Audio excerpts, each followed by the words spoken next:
Bom dia, meu nome é Dalfo. Vamos dar sequência à leitura do livro A Caminho da Luz, ditado pelo Espírito Emmanuel, psicografado por Chico Xavier. Hoje nós vamos falar do capítulo 13, O Império Romano e seus desvios. Os desvios romanos.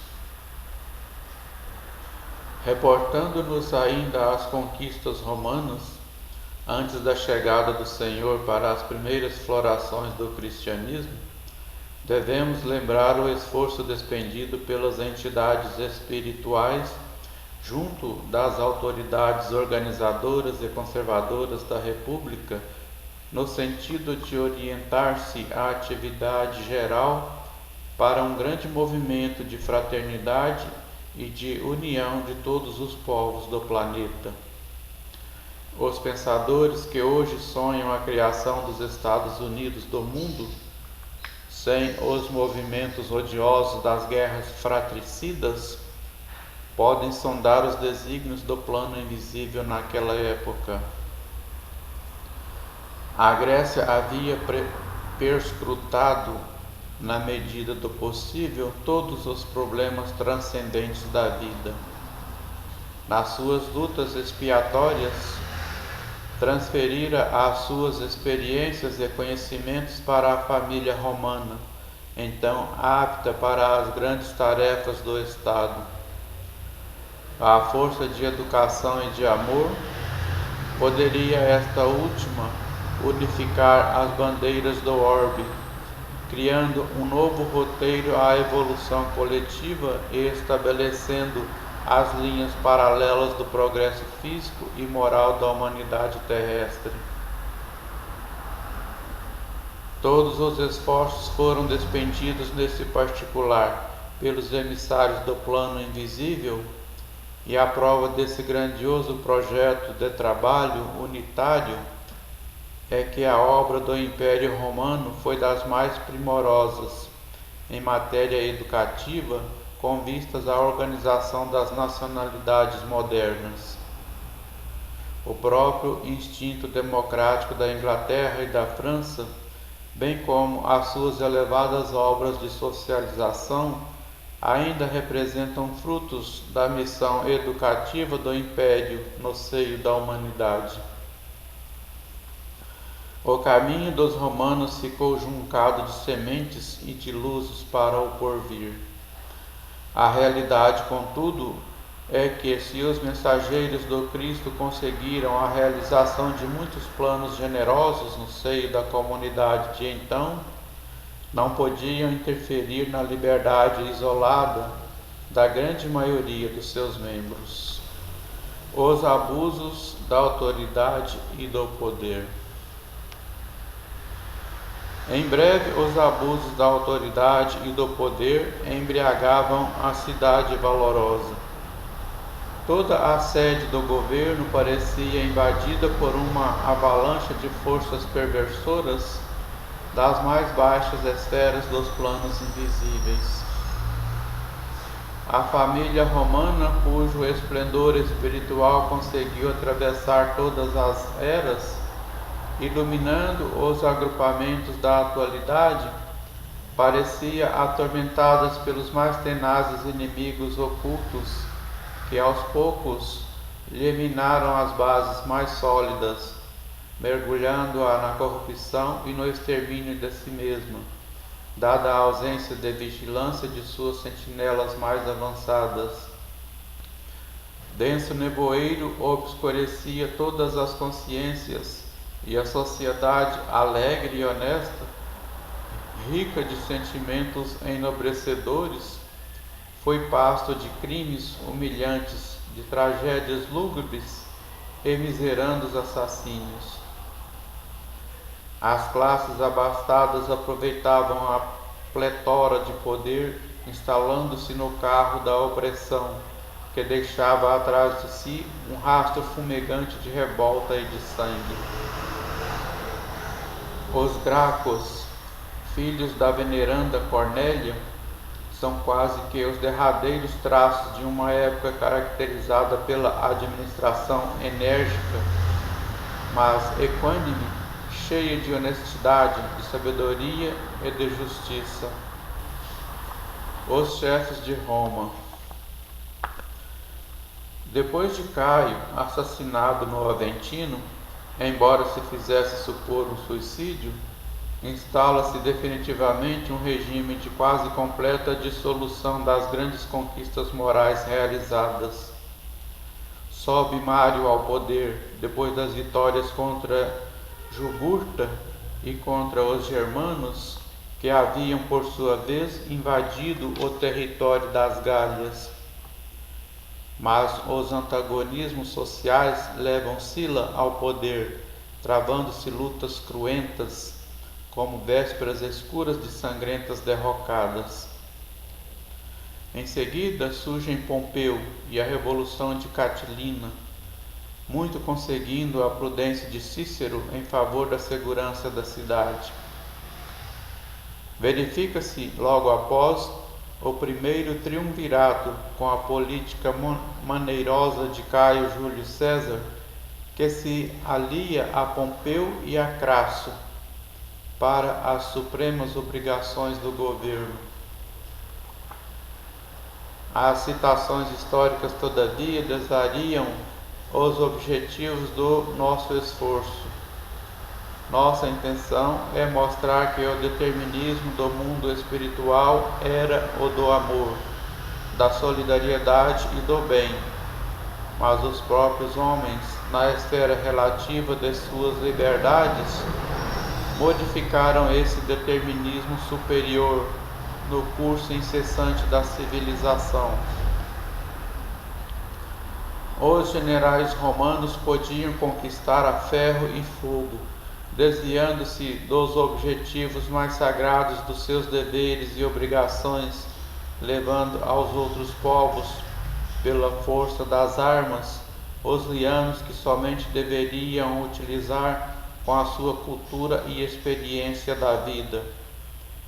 Mas seus atos originaram os mais amargos frutos de provação e sofrimento para a humanidade terrestre, e é por isso que, em sua quase totalidade, entraram no plano espiritual, seguidos de perto pelas suas numerosas vítimas, entre as vozes desesperadas das mais acerbas acusações. Muitos deles, decorridos decênios infindáveis de martírios expiatórios, podiam ser vistos sem suas armaduras elegantes, arrastando-se como vermes ao longo das margens do Tibre, ou estendendo as mãos asquerosas como mendigos detestados do Esquilino. O século de Augusto. Terminados os triunviratos, eis que ia cumprir-se a missão do Cristo, depois de instalados os primeiros Césares do Império Romano. A aproximação e a presença consoladora do Divino Mestre no mundo era motivo para que todos os corações experimentassem uma vida nova, ainda que ignorassem a fonte divina daquelas vibrações confortadoras. Em vista disso, o governo de Augusto decorreu em grande tranquilidade para Roma e para o resto das sociedades organizadas do planeta, realizando-se gigantescos esforços edificadores ou reconstrutivos. Belos monumentos são erigidos. O espírito artístico e filantrópico de Atenas revive na pessoa de Mecenas, confidente do imperador, cuja generosidade dispensa a mais carinhosa atenção às inteligências estudiosas e superiores da época, quais Horácio e Virgílio, que assinalam, junto de outras nobres expressões intelectuais do tempo, a passagem do chamado século de Augusto, com as suas obras numerosas. Transição de uma época. Depois de Augusto, aparece à barra da história a personalidade disfarçada e cruel de Tibério, seu filho adotivo, que vê terminar a era de paz, de trabalho e concórdia, com o regresso do Cordeiro às regiões sublimadas da luz. É nesse reinado que a Judéia leva a efeito a tragédia do Gólgota, realizando sinistramente as mais remotas profecias. Não obstante o seu compassivo e desvelado amor, o Divino Mestre é submetido aos martírios da cruz, por imposição do judaísmo, que lhe não compreendeu o amor e a humildade. Roma colabora no doloroso acontecimento com a indiferença fria de Pôncio Pilatos, retornando aos seus festins e aos seus prazeres, como se desconhecesse as finalidades mais nobres da vida. Seguindo a mesma estrada escura de Tibério, Calígula inaugura um período longo de sombras, de massacres e de incêndios, de devastação e de sangue. Provações coletivas dos judeus e dos romanos. Os seguidores humildes do Nazareno iniciam nas regiões da Palestina as suas predicações e ensinamentos. Raros apóstolos sabiam da missão sublimada daquela doutrina sacrossanta que mandava fazer o bem pelo mal e instituía o perdão aos próprios inimigos.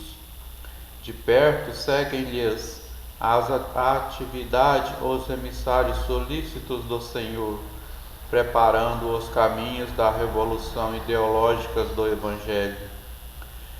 Esses mensageiros do alto iniciam igualmente e de modo indireto o esforço de auxílio ao império nas suas dolorosas provações coletivas. Um perfeito trabalho de seleção se verifica no ambiente espiritual das coletividades romanas. Chovem inspirações do alto, preludiando as dores de Jerusalém e as amarguras da cidade imperial. Vaticínios sinistros pesam sobre todos os espíritos rebeldes e culpados, e a verdade é que, depois do cerco de Jerusalém, quando Tito destruiu a cidade, arrasando-lhe o templo famoso e dispersando para sempre os israelitas, viu o orgulho vencedor mudar-se o curso das dores para a sociedade do império. Atormentada pelas tempestades de fogo e cinza que arrasaram Estábias, Herculano e Pompeia, destruindo milhares de vidas florescentes e desequilibrando a existência romana para sempre. Fim da vaidade humana. O Império Romano, que poderia ter levado a efeito a fundação de um único Estado na superfície do mundo, em virtude da maravilhosa unidade a que chegou e mercê do esforço e da proteção do alto, desapareceu num mar de ruínas depois das suas guerras, desvios e circos cheios de feras e gladiadores.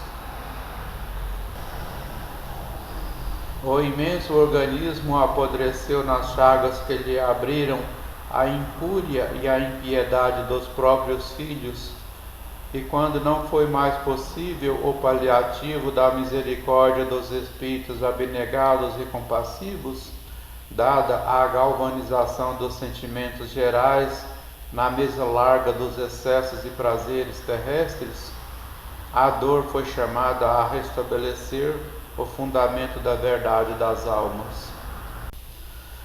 Da orgulhosa cidade dos imperadores não restaram senão pedras sobre pedras.